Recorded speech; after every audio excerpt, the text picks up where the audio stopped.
안녕하세요. 결혼한 지 2년 된 30대 중반의 여성입니다. 매일같이 다른 사람들의 사연을 들으며 이러쿵저러쿵 한 소리씩 하던 사람이기도 하고요. 그런데 오늘은 제 사연을 좀 말해볼까 합니다. 시부모님도 그렇고 아주버님 부부도 그렇고 어찌 그리 염치가 없으신지. 솔직히 시댁 식구들이 아무리 개차반이어도 남편만 멀쩡하면 이래저래 참고 살아봤을 거예요. 시댁 식구들하고 같이 사는 것도 아닌데 제가 뭐 한다고 이혼까지 하겠어요? 하지만 팔은 안으로 굽는다잖아요. 남편은 무슨 일이건 간에 시댁 식구들과 관련이 있다 싶으면 무조건 제가 이해하고 넘어가길 바랬어요. 남편이 아니라 남의 편이라더니 정말 그 말이 딱이더라고요. 이럴 거였으면서 왜 그렇게 절 꼬시려고 안달이 나 있던 걸까요? 남편은 저희 아버지 건물 3층에서 국어교습소를 운영하고 있었습니다. 저는 1층에서 카페를 운영하고 있었고요. 제 카페에 오시는 손님들은 대부분이 단골이고 남편도 그들 중 한 사람이었어요. 고객 관리 차원에서 손님들이 오면 상황이 허락하는 한 한두 마디 인사도 하고 가벼운 대화도 나눕니다. 나중에 들었지만 남편은 그 대화가 즐겁고 기다려지더래요. 아무튼 몇 번의 대화로 서로 좀 친해졌다 싶었을 때쯤 나이 얘기가 나왔습니다. 제가 33이라고 하니 남편은 잠깐 놀라는 듯 하더니 자기도 33이라더군요. 꽤나 어려 보였기에 당연히 저보다 동생일 거라 생각했는데 의외였지요.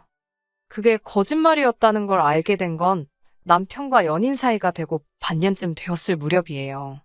여행지에서 쓸 차를 빌리려는데 남편의 운전면허증이 필요했거든요. 그때 남편이 저보다 5살이나 어린 연하라는 걸 알게 되었습니다. 처음엔 당연히 헤어지자고 했어요. 5살 연하면 제 남동생보다도 어렸으니까요. 하지만 남편은 제가 너랑 나는 안 된다고 할수록 오히려 결혼하자며 더 저돌적으로 나왔습니다.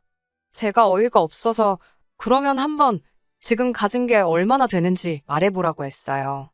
예를 들어 현재 얼마나 벌고 있는지, 모아둔 돈은 얼마나 있는지, 시부모님 재산 상태라던가 보통 사람들이 말하는 객관적인 조건들 말이에요. 남편의 수입은 월 300 정도였고 시부모님은 좋은 동네에서 월세로 살고 계시다 했습니다.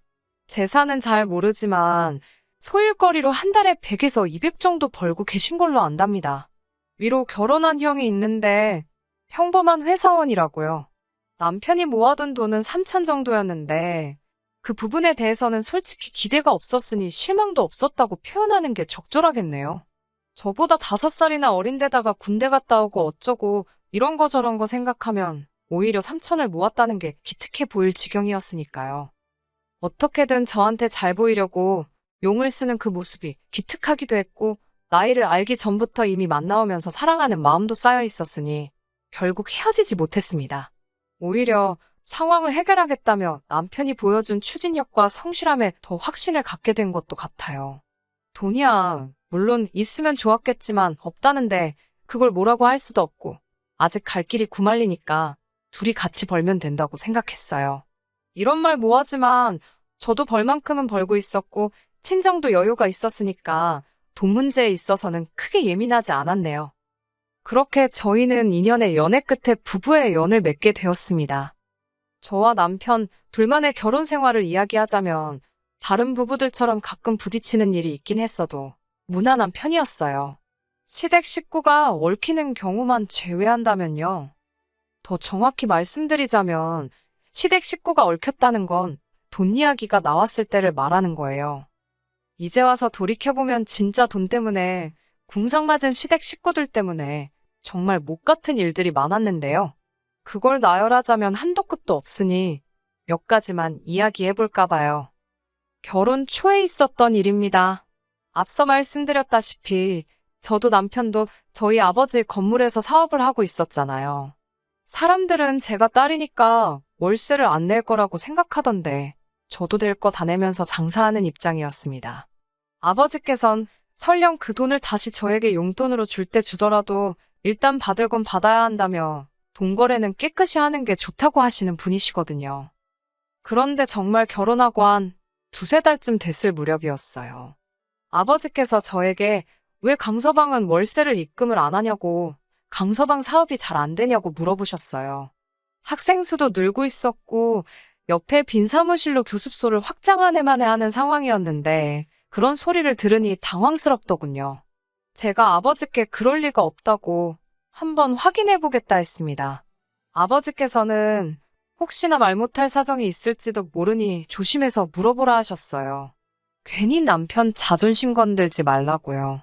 아무래도 딸에 비해 한참 어린 사위라서 그런지 저희 부모님께서는 행여 남편 입장에서 장인장모가 자기가 어리다고 무시한다고 오해라도 할까봐 걱정을 많이 하셨어요. 그래서 말 한마디라도 늘 조심해 주셨고 배려해 주셨습니다. 밀린 월세에 대한 남편으로부터 돌아온 대답은 황당했습니다. 장인어른 건물인데 사위가 월세를 왜 내냐입니다. 제가 황당해서 친정부모님은 건물에서 나오는 월세로 생활비도 하시고 노후 준비도 하신다. 다 친정부모님 재산인데 그걸 당신이 왜 마음대로 낼지 말지를 정하냐니까. 이제 한가족인데 그런 걸 다 따지시냐며 자기는 생각도 못했답니다. 그러더니 월세는 내겠다면서 대신 확장은 못하겠다며 한숨을 푹푹 쉬더라고요. 이제 보니까 비어있던 사무실도 공짜로 쓸 셈이었던 거지요. 어찌나 괘씸하던지 확장을 할 거면 아버지랑 정식으로 계약서 다시 쓰고 하고 그럴 능력 안 되면 깔끔하게 포기하라고 딱 잘라 말했습니다. 결국 남편은 일주일에 걸쳐 밀린 월세를 다 냈고 확장은 안 하더라고요. 어이가 없어서. 게다가 형제라서 그런지 어쩜 그렇게 똑같이 염치가 없던지요. 저희가 결혼한 지 1년이 좀 넘었을 때 있었던 일입니다. 저희 친정부모님은 두 분이서 그렇게 자주 여행을 다니세요. 자식도 필요 없고 두 분이서 가시는 게 가장 편하시다면서요. 심지어 저나 동생이 좀 껴달라고 사정을 해도 너넨 너네 친구들이랑 다니라며 싫다 하시는 분들입니다. 그리고 언젠가 그런 저희 부모님을 보고 남편이 너무 부러워하더라고요. 그래서 제가 어머님 아버님 결혼기념일을 맞이해 큰맘 먹고 제주도행 비행기 티켓하고 호텔을 예약해드렸습니다. 그런데 두 분께서 저희더러 같이 가자고 하시더군요. 노인네 둘이 가서 무슨 재미가 있냐면서요. 좋아하시면서도 걱정하시는 모습을 보니 차마 싫다 소리는 못하겠더라고요. 결국 저희 티켓하고 호텔도 추가로 사기로 했습니다. 그때 남편이 갑자기 생각났다는 듯이 한번 아주버님과 형님에게도 갈 생각이 있는지 물어보자더군요. 아주버님께 전화를 걸었습니다. 상황 설명을 하고는 어떻게 하시겠냐 물으니 그럼 이참에 당신들도 애들 데리고 같이 가고 싶다 하시더군요. 저는 그럼 제 계좌로 추가 금액을 보내달라 했습니다. 제가 한 번에 카드로 긁겠다고요. 그러자 아주버님께서는 잠깐 말이 없으시더니 어머님 아버님 티켓은 누가 사냐고 물어보시더군요. 순간 아주버님이 보태시려고 그러시나 싶어서 제가 사는 건데 부담 갖지 마시라 했습니다. 아주버님네보다는 저희 쪽이 형편이 낫기도 했고 처음부터 제가 해드릴 생각으로 벌인 일이니 부담 주고 싶지 않았거든요. 그런데 아주버님 입에서 나온 말은 전혀 뜻밖이었습니다. 기왕 제가 쏘기로 한 거 기분 좋게 다 쏘랍니다. 누구 건 내주고 누구 건 안 내주고 좀 치사한 것 같다면서요. 황당해서 저한테 지금 아주버님네 비행기하고 호텔을 전부 다 내달라는 거냐고 되물으니 자기네 사정에 100만 원은 지금 좀 무리랍니다. 그래서 못 가시면 아쉽지만 어쩔 수 없지 않냐고 다음에 같이 가자고 했어요. 잠깐 말이 없던 아주버님이 남편을 바꾸라고 하더군요. 저도 더는 상대하기가 싫어서 그대로 남편에게 전화를 넘겼습니다. 전화기를 들고 있던 남편의 표정이 점점 똥 씹은 표정으로 바뀌더라고요. 그때 전 남편도 저와 똑같은 마음일 거라고 생각했어요. 그래서 저렇게 기분이 나쁜 거라고 아주버님이 정말 뻔뻔하고 염치가 없어서요. 하지만 전화를 끊고 남편은 오히려 저에게 화를 내기 시작했습니다. 형네 사정 뻔히 알면서 돈 100만 원 가지고 왜 그렇게 치사하게 구냐고요. 우린 100만 원 없어도 안 죽지만 저쪽 집은 죽는답니다. 제가 죽긴 뭘 죽냐고. 그리고 그 정도로 없으면 안 가는 게 맞지. 내줘도 내가 내주고 싶으면 내주는 거고 안 내준다고 욕하는 거 보니까 안 내준다고 말하길 잘했다 싶다고 저도 받아쳤습니다. 그러자 남편이 한다는 소리가 아주버님 볼 면목이 없어서 자긴 제주도 안 간다더군요. 저더러 혼자 시부모님 모시고 다녀오라면서요. 그래서 제가 됐다고 그럼 어머님 아버님 두 분이서 가시게 하던가 당신이 혼자 모시고 가라고 나는 그렇게는 안 간다고 했습니다. 이건 뭐 돈은 돈대로 쓰고 욕은 욕대로 먹고 기분 더럽다고요. 그러자 남편은 끝까지 한다는 소리가 그럼 제 티켓 사려던 돈은 현찰로 달랍니다. 가서 경비로 쓴다나요. 너무 화가 나서 진짜 구질구질하다고 제가 소리를 빽 질렀어요. 그제서야 남편도 쫄았는지 정신이 들었는지 그만 떠들고 치그러지더군요. 며칠 동안 아무리 생각해봐도 이렇게 뻔뻔할 수가 있나 어이가 없더라고요. 솔직히 결혼 초부터 가족끼리 외식을 가든 나들이를 가든 조금만 돈 든다 싶으면 아주버님네가 이리 빼고 저리 빼고 그러는 게 눈에 빤히 보였어요. 그렇지만 저희와 달리 애들도 있고 아주버님도 외벌이니 오죽하겠나 싶어서 그냥 모르는 척하고 저희 부부가 대부분 부담하고 있었거든요. 저희라고 돈을 쌓아놓고 살아서 그런 게 아니라 그냥 가족이니까 배려를 하고 이해를 한 거지요. 그런데 언젠가부터 아주버님은 저희의 호의를 너무 당연하게 생각하셨나 봅니다. 정말 호의가 계속되면 호구가 된다더니 제가 딱 극골나게 생겼더군요. 결국 제주도 사건 이후로 아주버님네와 정확히 반반씩 부담하기 시작했습니다. 그나마도 처음엔 제가 내고 계좌로 보내달라 하니까 몇 날 며칠 말로만 보내준다 해놓고 안 보내고 질질 끌길래 요새는 아예 카운터에서 나눠서 긁어달라고 하는 수준에 이르렀지요.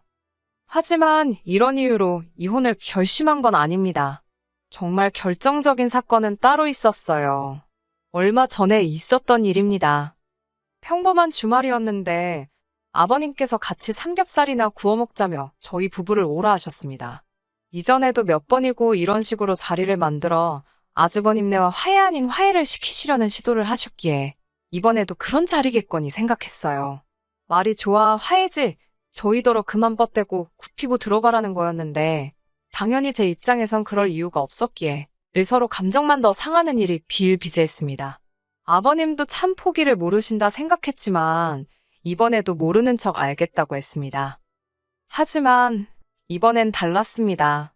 시댁에 도착했을 때 아주버님과 형님은 왔다 간 건지 아니면 안 온 건지 어쨌든 자리엔 없었고 아버님 어머님은 이미 꽤나 취해 계셨어요. 술이 약한 남편이 먼저 피곤하다며 자러 들어갔고 저도 따라 들어가려 했지만 아버님이 당신 말이 안 끝났는데 어딜 가냐며 저를 주저앉히시더라고요. 이후로 2시간 가까이 아버님의 연설을 듣고 있었는데 갑자기 이야기가 이상한 쪽으로 흘러가기 시작했어요. 뜬금없이 아버님께선 저더러 섭섭하다셨어요. 완전 비꼬시는 말투로 너는 친정도 잘 살고 너도 돈 잘 벌고 좋겠다고 그렇게 너만 잘 먹고 잘 살면 좋냐고요. 이건 뭐 쌍시옷만 없었지 거의 면전에 욕하시는 것 같더라고요. 그러더니 저더러 너네 친정부모는 집도 2개라 좋겠답니다. 당신들은 월세 내는 것도 빠듯하다면서 저희 친정부모님이 남한테 그걸 전세 줄 게 아니라 당신들 좀 살게 해주면 얼마나 좋겠냐고요.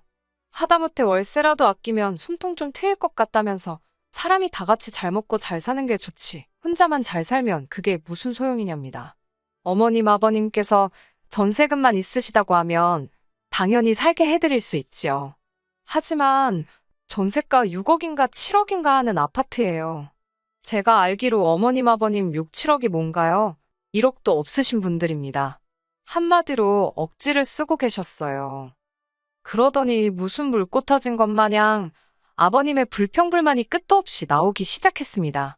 아버님께서는 요새 당신 나이에 차 없는 사람이 누가 있냐면서 돈이 없어서 비행기는 못 타도 차라도 있으면 어디 가서 콧바람은 좀 쐬고 다니지 않겠냐고 계속 차 타령을 하시더라고요.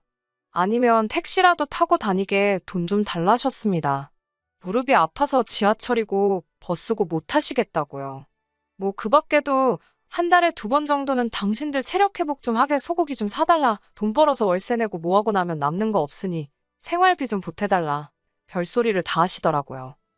솔직히 기도 안 차고 표정 관리도 안 되었어요. 술 취한 사람을 상대로 무슨 말을 하겠냐 싶어 대꾸도 좀 하다가 그냥 말았습니다. 제가 말해봤자 듣지를 않으셨으니 말이 통하지도 않았고요. 그럼에도 불구하고 취중진담이라잖아요. 속으로 저런 욕심을 내고 계셨다니 갑갑하더라고요. 이튿날 아침 일찍 자는 남편은 내버려두고 저 혼자 집에 왔습니다. 이런 결혼을 뭐하러 했나 하는 생각에 감정이 격해져 화도 나고 속도 상하더라고요. 얼마 뒤 남편이 집에 왔습니다. 아무것도 모른다는 표정으로 왜 안 깨우고 혼자 갔냐며 툴툴거리더군요. 남편에게 간밤에 아버님이 하신 이야기를 들려주었습니다. 취하셨다고는 해도 내 마음이 많이 상했고 솔직히 너무 답답하다고요.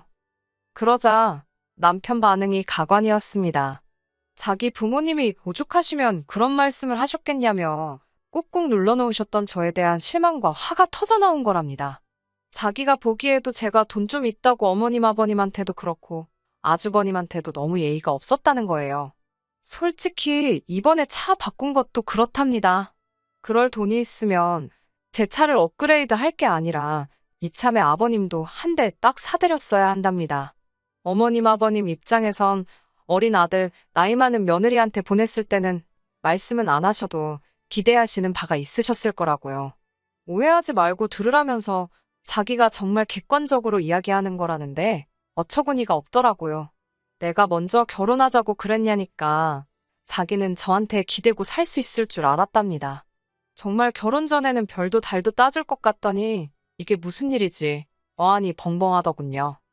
며칠의 고민 끝에 남편에게 이렇게 사는 건 아닌 것 같다고 헤어지자 했습니다. 이혼하자고요.